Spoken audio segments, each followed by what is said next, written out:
Hello and welcome to this week's episode of Real Taxi with me, real taxi driver and stand-up comedian Trevor Bickles. On this week's episode, we got a presidential feel to today's episode. We have a man that's come all the way from far, far, far away from his land to explain to us about his comedy and the history behind it. The wonderful, His Excellency, President Obonjo. Mr. President. Trevor, how are you? Welcome to the taxi, Mr. President. How have you been? This is a good British English taxi. I'm good. I can't complain. Why would I complain? It's sunny. It's a sunny Sunday here in St Albans. Right, so Mr. President, you are from an area called the Laughter Republic, right? I have never heard of this place. Whereabouts is it? Let me start by saying that it is not an area. Okay. It's a country. I apologise, a country. It is called, and I blame the British educational system that you do not know where Laughter Republic, or you've never heard of Laughter Republic. Western media, they don't teach you properly this country. Because if you knew your geography, you would know that Laughter Republic is very close to Wakanda and not far from Bermuda Triangle. Mate, you're the first person I've ever picked up from the Laughter Republic, right? There are not that many of us. How big's your country? My country is very, very big. It's 10 times Wales. 10 times Wales. So what brought you here to the UK? It's a long story. I came to visit your queen about 11 years ago. And your foreign tyrant queen, Queen Elizabeth. It was a state visit. And I was so disappointed when I met her. I didn't realize she was German.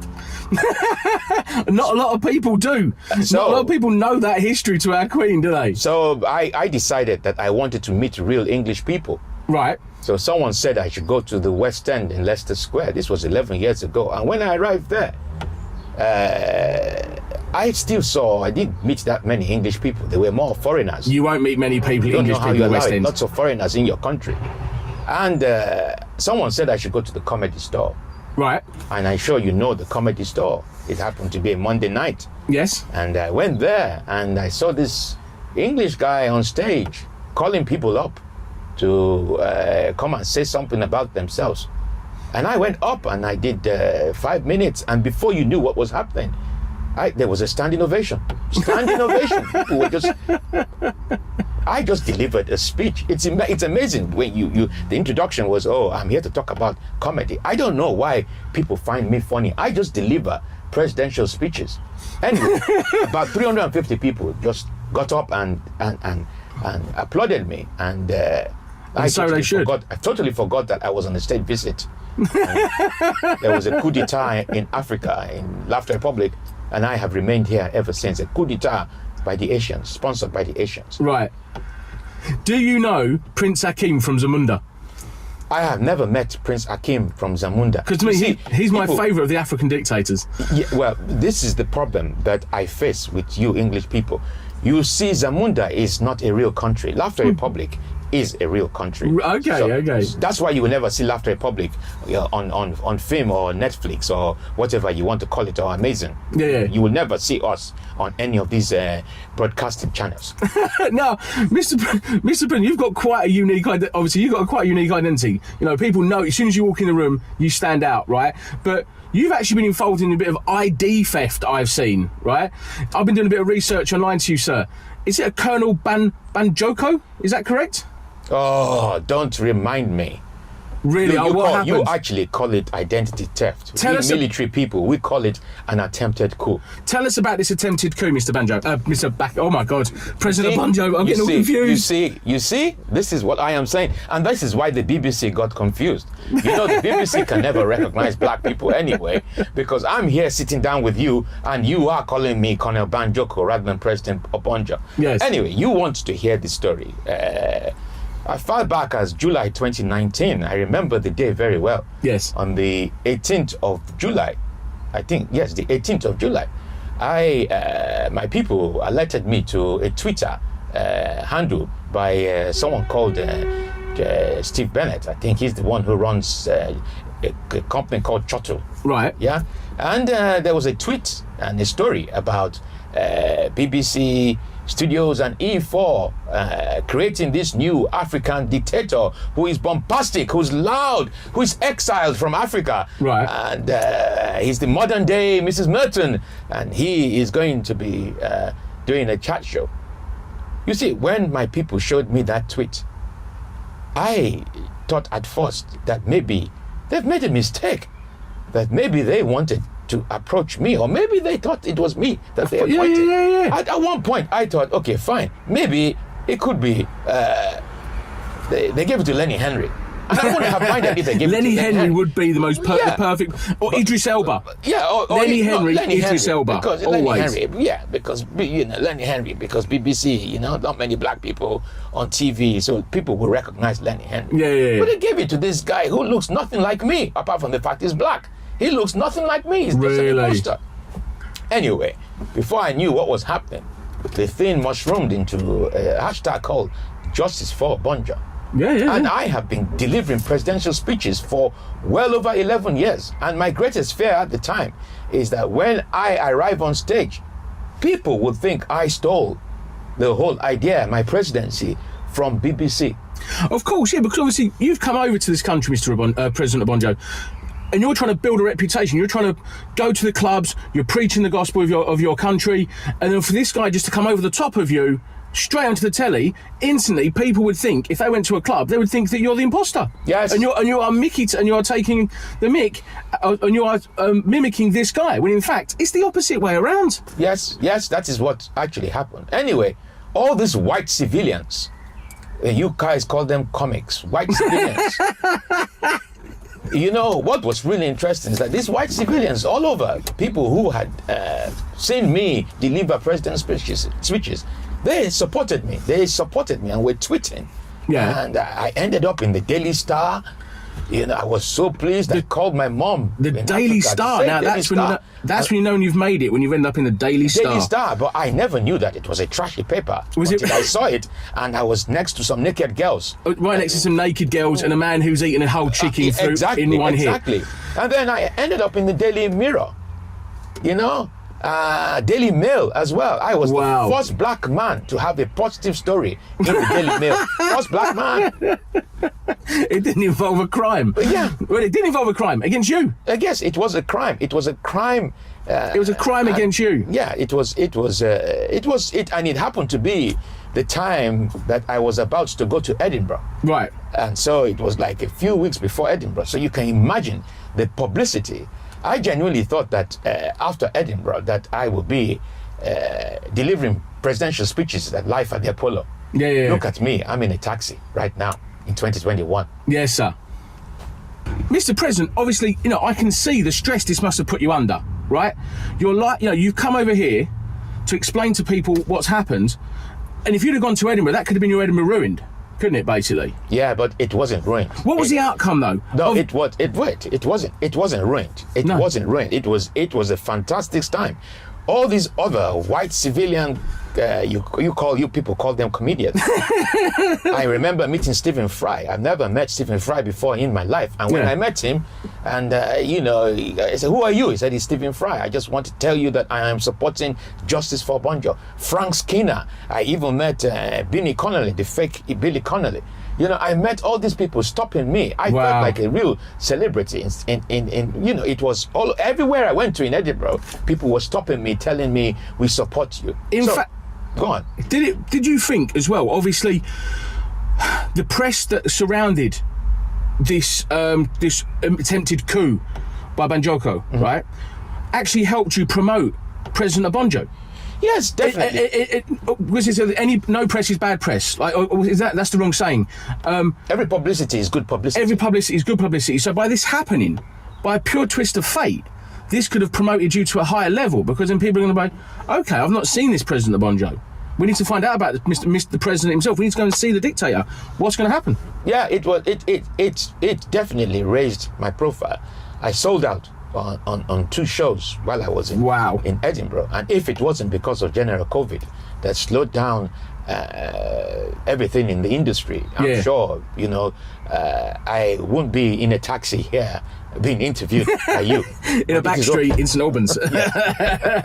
Now, obviously, You just said then it helped you raise your fame and it helped you raise your what's the word? What's the word? Yes. Yeah, it helped you raise your profile a bit. Yeah. And by doing that, I've done a bit more research. That helped you. I did that right in saying to actually open for the wonderful Reginald D. Hunter. How did that come about? Well, before you go to the Reginald D. Hunter thing, you asked me the question about the outcome.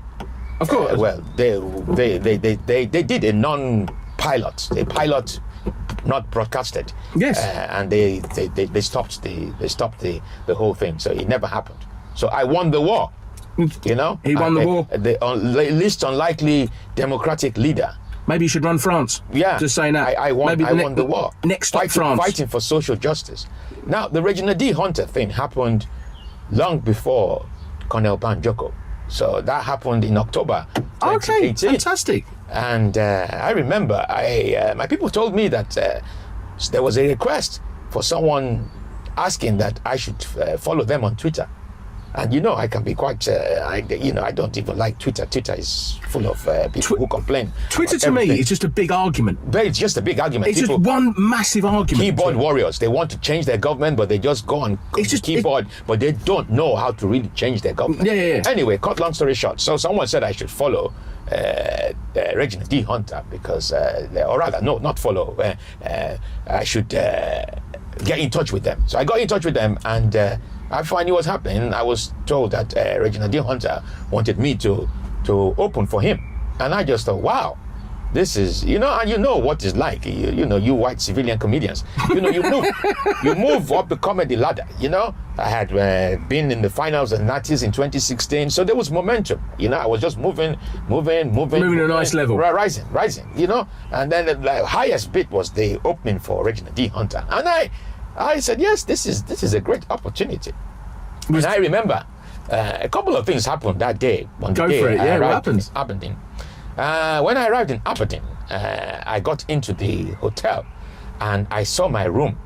And I have to say to you, I was so excited. I was jumping on the bed, jumping and screaming. Yes, I have made it. I totally forgot that there was this cabinet. And I hit my head. Oh, no. I hit my head. No. And my mother always said to me that I was very, very clumsy. And I'm saying to myself, I have a gig, the most important gig in my life, and I have bumped my head. Oh, no. How am I going to deal with this? Am I still going to be able to do this gig? Because you never know. You might have to go into hospital or something like that. Yeah. But I just said to and I looked at my head and I saw the bump. The bump was swelling up. But I had this other hat, the Royal Artillery cap, so I covered it. I was in pain. And then I arrived at the gig and I saw the man, Reginald D. Hunter. And I was in pain, but he didn't know. I wasn't going to tell anybody because if I told them, they might have cancelled. Exactly. No, we can't risk it. So as they say, you soldiered through it. Yeah. So I soldiered through it. Yeah, that's a good joke. That's the level of my comedy, people. That's the level of my comedy right there. Yeah. So I saw the man and we spoke. Hey, how you doing? Blah, blah, blah, blah, blah. And we spoke. And then he said, he whispered to me. And he said, I will never ever forget this. He said to me, Mr. President, don't fuck it up. No pressure, Mr. No President. pressure. No pressure. The gig, as soon as there are gigs and there are gigs. This was a presidential. This was a presidential gig. There were about 550 people. Wow. More than the 350 people that I talk about on stage. Yeah. And I went there. I dealt with what I needed to deal with, and I still didn't tell anyone that I had this bump in my head. So that it was a fantastic gig. So it was just I don't know. I think. It's the universe. The universe. I think it's the universe. And Reginald D. Hunter was following me on Twitter anyway, so he must have liked my act. Totally, yeah. Yeah. Do you? No, I believe when you say the universe, I do believe in stuff like that. I believe not so much good things happen to good people, but if you work hard and just put the effort in and keep working hard and keep plugging, sooner or later it will happen. If you know what I mean. And would you say that's been so far the pinnacle of the president's comedy career?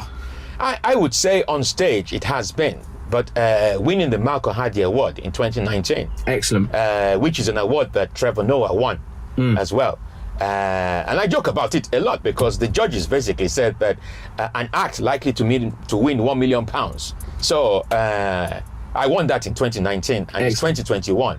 I'm not close to the £1 million. But I am. I've kept the meter on for that one. You know, and I want to win it without, you know, embezzling funds or anything. I want to do it through comedy. No, I think you should do it how all presidential people should do it. Hard work, determination, and selling arms. Yeah. Just start selling arms, selling guns. You might do it. You know, it's not just selling arms. I might just, you know, award some contracts to my people. Exactly. You know, my sister, my brothers. Now, I keep calling you Mr. President, right? Do you have a first name, Mr. President? We're on a good level now, Mr. President. You know, we've got a good chat. Have you got a first name? Do you have a name outside of Mr. President?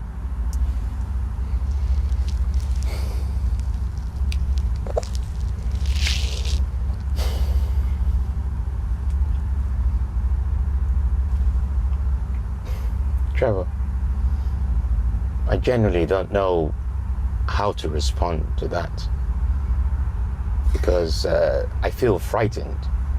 Why is that? Because I don't want Mr. President to know I am here. My real name is Benjamin Bankole Bello. And when you talk about identity theft, the president has stolen my identity for the past 11 years. Do you feel the president's become a massive part of your life?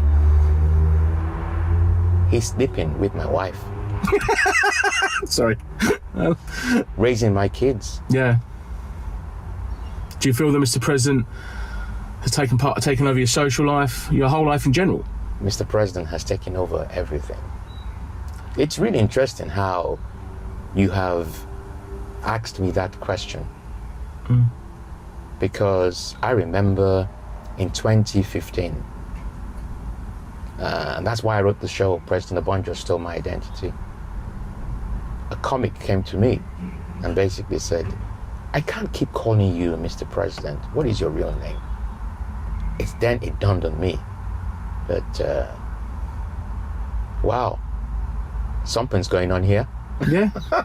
I mean, Mr. President, so before life as a president, before he stole your identity, who was Ben? What was Ben's comedy life like? Ben had no comedy life. Ben was an artist. Really? I am an artist. What sort of artist? Abstract art. Wow. I was inspired by Jean Basquiat. I saw myself as an artist who painted abstract art and would one day die penniless, and then it's only when he dies that his paintings will be an investment. That still could happen.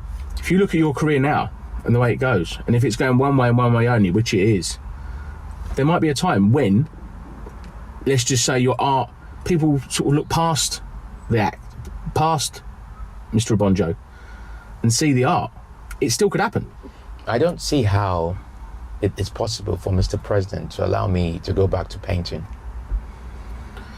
Not so much going back, but what you've already created, if that makes sense. Yeah. What you've already created, in years to come, obviously, the higher you're going up that ladder, the bigger you're becoming. Let's just say when that day comes, and like you just said, the people remember your paintings. Who knows? Mr. President wouldn't even let me do straight stand-up. Really? I'm honestly, to perform as myself, he wouldn't even let me. It's Even just comedy promoters won't book me. just because they want. As soon as I say I'd want to perform as myself, Wow. they said, we want the president. Because he's become. You're right. He has become you, and he has stolen. That's such a sort of. We've gone around there, and he has stolen your identity. Yeah, He stole. there was no need. BBC Studios and E4 should have come to me. Totally. And I would have told them how to do it properly. Yeah, you could have worked with simple. them. You could have worked with them. Yeah, I mean, worked as a collaboration and things like that. No, but no, in terms of identity theft, in terms of that I am a living example of it. Yes. Because, for 11 years, the president has been part and parcel of my life, and I know there are people who are going to watch this and wonder what is going on here, but it's what it is. It is. Yeah. It is what it is, and it's created what I think, personally, one of the most iconic, funny, entertaining, charming acts on the circuit. Definitely. I definitely mean it. I know as comedians, when we see the words President Obonjo is on with us, I know me personally, I start smiling because I think this is going to be a good night. Now, Mr. President, I need to ask you this. Every comedian seems to have a little bit of a podcast on the go at the minute. Does Mr. President have any sort of, public address that he'd like to promote? I have a number of things happening right now. Go on. I have my podcast, If Comedians Ruled the World. I still don't know why I called it If Comedians Ruled the World.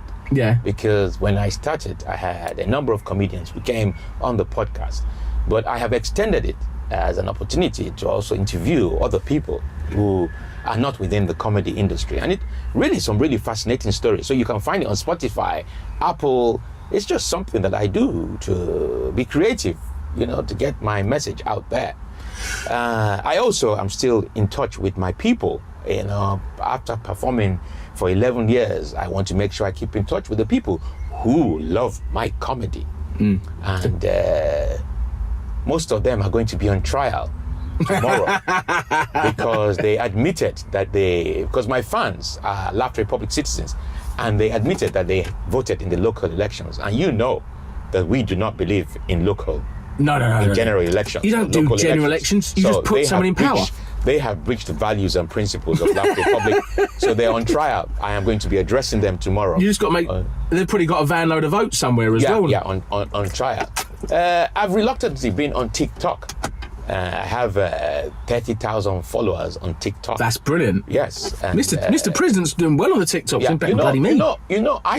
I genuinely thought that that TikTok fans will be fans of Justin Timberlake, but they are fans of a dictator. They call Mr. President all over the world, Mr. President, Mr. President. Yeah. So it's been another vehicle to just showcase my presidency. It's like you've become like the not the UN ambassador, the presidential ambassador of TikTok, basically. Yeah. The presidential ambassador of TikTok, uniting nations, basically. Yeah. Do you know what? That was brilliant. What was the podcast called again, Mr. President? If Comedians Ruled the World. If Comedians Ruled the World. Find it on... By President Obonjo. By President Obonjo. And you can find it on Apple, Spotify.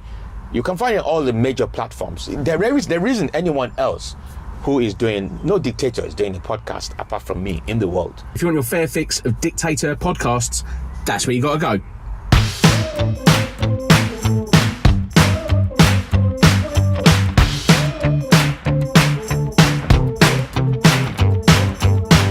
Thank you very much, Mr. President. Do you know what? That was fantastic. You're welcome. You're welcome, sir? Yeah. Fantastic. Now, it's that time for the show, the game that we all love to play. How much is that celebrity on Cameo? I've been on the website Cameo. I've picked 3 celebrities, and you have to tell me how much is that celebrity. Are we ready to play, sir? Yes. Fantastic. Now, we've got a bit of a leaderboard going now at the minute. If you have a look at the leaderboard coming up shortly, we have got Dave Alfie Ward on top with 3. The last 3 guests are all on 1. So basically, you need to hit 3 or above 1, basically. Right? Are we ready, sir? Yes, I am ready. We're ready. Right, let's go. Now, the first act I've selected off of Cameo, we're both comedians, so I've picked a fellow comedian. It is Simon Brodkin, aka Lee Nelson. Now, is Simon Brodkin £29.50, £39.50, or £49.50? £39.50. He's gone straight in. No thought. Don't think about it, sir. I'm going to give Mr. President a chance here. No, £39.50. He's gone straight in at £39.50. The answer is £49.50. Unfortunately, Mr. President, you've not got that one right. Please don't shoot me. Well, we might have a recount. Sorry, he's got a gun to my head going, that's the wrong answer. The answer is this. Right, next up, we have the singer, the wonderful singer, Miss Beverly Knight. Okay, now, is Beverly Knight £53.75, £63.75, or £73.79? £63. He's gone £63.79. I can feel the gun at the back of my head. The answer is £63.75, people. Mr. President, you've got one. Excellent. Excellent. I gave him the answer on that one because otherwise he'd kill me. And finally, I'm going to give you the choice. I'm going to give you the surnames. Tucker or Hart? Tucker. He's gone for Chris Tucker. Chris Tucker. Now, is Chris Tucker £650, £750, or £850? £850. He's gone in with £850. The answer is £750. Please don't shoot me, Mr. President. No, I'm not going to shoot you, but you know what is really interesting is I regard myself as a celebrity and I'm not on Cameo. We've got to sort that out. I think we need to get Mr. President Obonjo on Cameo. How much will I be worth? Mr. President Obonjo, I think you would easily be worth £2,000. Is Obama on it? Obama's not on it, no. Caitlyn Jenner is on it. I know that's close to royalty and presidential experience. Yes. Caitlyn Jenner's on it. Who else is on there? David Hasselhoff. If you're not on there, Mr. David Hasselhoff's on there. Why are you not on there, Mr. President? Yeah. Well, maybe other presidents, other world leaders have their own. Mr. President, that was fantastic. And we're going to go straight into the final question. The question I'd have to ask all stand-up comedians. Mr. President, tell us about your worst or craziest gig experience. Mr. President. Wow. It has to be the craziest gig. It was about 3-4 years ago in a place called Portsmouth. Right. I don't know how someone would book me very close to the river when I can't even swim. But it was, you know what it's like. I don't know what it's like for you white civilian comedians, but I get really excited. I don't do any research when I'm told I've got a gig. Yes, I've got a gig. Right. I'm driving down there. I drove down there and I genuinely thought that the gig was going to be in some kind of theater. It was in an English pub. And I arrived not to show my disappointment because it was packed. I mean, it was really, really packed. But the gig was what you would call an unplayable gig. Right. Why is that? Explain to people in the audience, or people watching, I should say, what would you mean by an unplayable gig? There was no stage, there was no focal point. The stage was on almost like a staircase. It was just unplayable. Right. Because it was shocking. The day before I was in the theater, so you can imagine. You've gone from a massive theater, to a stairwell, to a stairwell as a stage, and all these people who were there, but they weren't sitting down. They were just all over the place, pepper potted, all over the place, but pepper potted.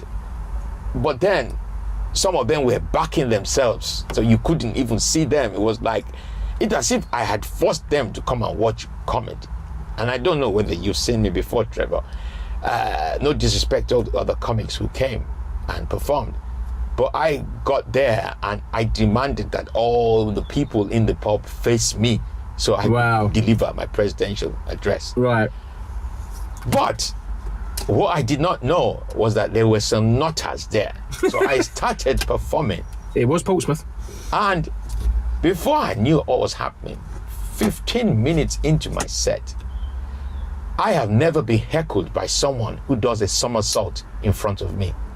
This guy just approaches me. I thought he wanted to attack me. My bodyguards were nowhere to be found. They'd done a runner. He just comes towards me. And then he says, Mr. President, you are brilliant. And then somersaulted and landed on his back. Right, okay. I didn't get up for a few minutes. I thought the guy was bloody dead. So what else happened at this gig? And obviously you've got people not really listening. You've got a somersaulting guy. You're on a stairwell. I'm on a stairwell. So this guy was literally, I thought he was dead. And I said to myself, what would I do? I'm used to seeing people dead. get on with the gig. So we got on with the gig. I call it crazy because I thought at one point he was going to attack me, but then he just somersaulted. And then the way some of them were looking at me, I really had to work really hard. Really? To really get them on my side. Did they just totally not get, like... It wasn't not get. It was more like, what the hell? What on God's green earth is are they he brought doing in a uniform? Who hasn't earned any medals? Of course, because you're down in Portsmouth. Now, obviously, Portsmouth being a Navy, Army area. Yeah, Jesus, yeah, of course, yeah, yes. yeah. So it was clear that they probably saw me as a Walter Mitty, stolen valor. And almost like showing a bit of disrespect, I should imagine, as well. Showing a bit of disrespect to the Oh my God! And I get this a lot, and I always say to myself, it is okay for the likes of Stephen Fry and Mr. Bean, Rowan Atkinson, to wear a uniform and do all these sitcoms that they do on TV. Yeah. But it's not okay for a black man to wear a uniform. So I could feel the tension between me. Yeah. Two of these. Apparently, they were ex-army soldiers. They were really, really angry. So there was a lot of tension there. Wow. I can picture it now. Basically, you're on a stairwell in a rough pub in Portsmouth. Obviously, very sort of... Some of these people probably been in the Army or the Navy. Yes. To see this guy turn up in a uniform, they must have thought, is he taking a piss? Yeah, and is he taking a piss out of us? And asking them to stand up and pledge allegiance to me. So that was the craziest gig. How did it end? Well, it was a standing ovation, my friend. I'm not being deluded. This is why he's the president of comedy. It was filmed. It was so filmed that the next day the video almost went viral because the promoter said he's never ever seen anything. They filmed when he somersaulted and landed on his back. And nobody helped him. And then he just got up as if nothing happened. I said, I'm okay, Mr. President. So what the fuck? You don't get that at Reginald D. Hunter gigs, do you? No, you wouldn't. You wouldn't. Yeah. So that's what happened. That is an absolutely brilliant story. I can just picture it now. I can just picture this rough pub and you walking in and almost like the music scratching. Yeah. And everyone just kind of going... That's the craziest gig. But the worst gig was when I first started it about 11 years ago. Another, as like I said, I didn't do any research. I was just told there was a gig in Romford, and it happened to be a gig where I had that day. I had 3 gigs, so I was bouncing. It was a treble, moved from one place to the other. And I arrived in Romford, another place with a snooker table, TV on, people not knowing that there's comedy, but you're forcing them to come and watch comedy. They're the worst gigs. In my opinion, they're the worst gigs as well. And then there was this old woman who kept looking at me, would not smile and kept looking at me. She was part of the audience. After my show, after the gig, she just came to me and said, you should not be wearing this uniform. You should not be wearing this uniform considering what happened in Kenya. So in Kenya? Yeah, I'm wondering what happened in Kenya. Wow, she's digging out the past there, isn't she? She could have said World War I, World War II, Boer War. No, Kenya? Yeah, so I'm saying, why are you blaming me for what's happened in Africa? But it was that time when they had a terrorist attack in Kenya. Ah, yes. Right, I see now. So she made the terrorist attack with the uniform, and I don't know. I suppose the timing of it, innit? Well, probably with the time. We had no connection. I am a Left Republican citizen living in the United Kingdom. It's not like I came from Nairobi. I just didn't understand the connection. But she was unhappy with me, and I did do some jokes about killing people, and she didn't like that. Well, let's just say it's all about comedy timing. And things turning up as a dictator just after the Kenyan atrocities. Yeah, I can see the point. Yeah. Do you know what? They have been fantastic. And the Portsmouth one I love. I can just literally picture what's happening now. And do you know what? I have thoroughly enjoyed this episode. I mean, to have a president in the cab has been a first to me. And I've really enjoyed it. What about you? Have you enjoyed yourself, Mr.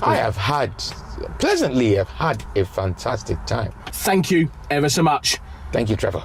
And that's it, been all from us. At the end of the show, you will see President Obonjo and all of his social media links, so jump on them, jump on his podcast. And once again, thank you ever so much for watching. It's been absolutely fantastic. I'll leave you how I leave every episode. Guys, stay safe and be lucky.